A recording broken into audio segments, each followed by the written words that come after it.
Hi hello welcome back to my channel Sonu Juhi's kitchen. ఇవాల్టి special perfect rava laddu. ఇది మీరు తప్పకుండా ట్రై చేసి చూడండి.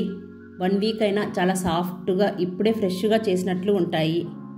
ముందుగా ఒక బౌల్ని తీసుకొని 1 కప్పు బొంబాయి రవ్వ, మనం ఏ కప్పుతో తీసుకుంటామో అదే కప్పుతో మెజర్ చేసుకోండి. అన్నీ కూడా అదే కప్పుతో. 1/2 కప్పు పచ్చి కొబ్బరి తురుమును వేసి బాగా కలుపుకొని 30 నిమిషాల పాటు వదిలేయండి. ఇలా కలిపి పెట్టడం వలన కొబ్బరిలో ఉన్న చెమ్మ అంతా రవ్వ పీలుస్తుంది. రవ్వ వేపుతున్నప్పుడు కొబ్బరి పాలను పీల్చుకున్నటువంటి నెయ్యిలో వేగి మంచి టేస్ట్ వస్తుంది. 30 నిమిషాల తర్వాత మరోసారి కలిపి పక్కనుంచుదాం.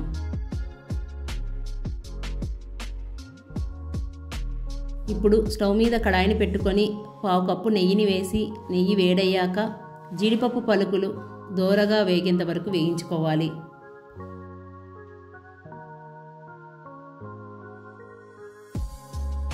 ఇప్పుడు అదే నెయ్యిలోకి కిస్మిస్ని వేసి దోరగా వేయించుకొని ఒక గిన్నెలోకి తీసి పక్కనుంచుదాం.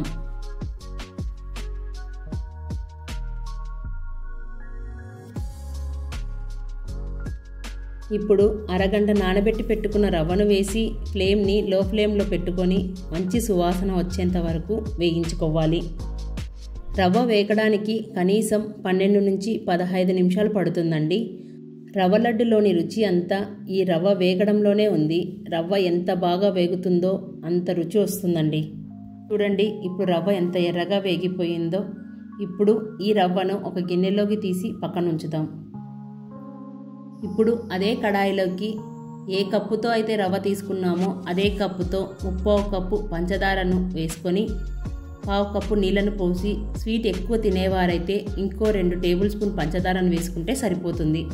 ఇలా మరుగుతున్న ఈ పంచదారలోకి 1/2 టీ స్పూన్ ఇలాచీ పౌడర్ని వేసి బాగా మిక్స్ చేసుకోవాలి. 1 కప్పు రవ్వకు 3/4 కప్పు పంచదార కరెక్ట్గా సరిపోతుంది. తీగపాకం వచ్చేంత వరకు ఇలా నేను చూపించిన విధంగా వస్తే సరిపోతుంది.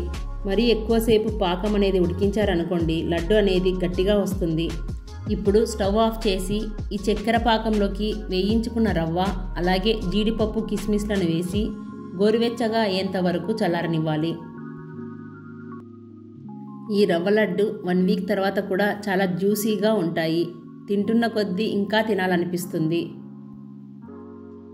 చల్లారాక ఇలా ముద్దగా అవుతుంది. వీటిని మొత్తం ఇలా చేత్తో కలుపుకొని 1/2 కప్పు కాచి చల్లార్చిన పాలను కొంచెం కొంచెంగా పోసుకుంటూ లడ్డు చుట్టుకోవాలి. అంతే, ఎంతో టేస్టీ రవ్వ లడ్డు రెడీ.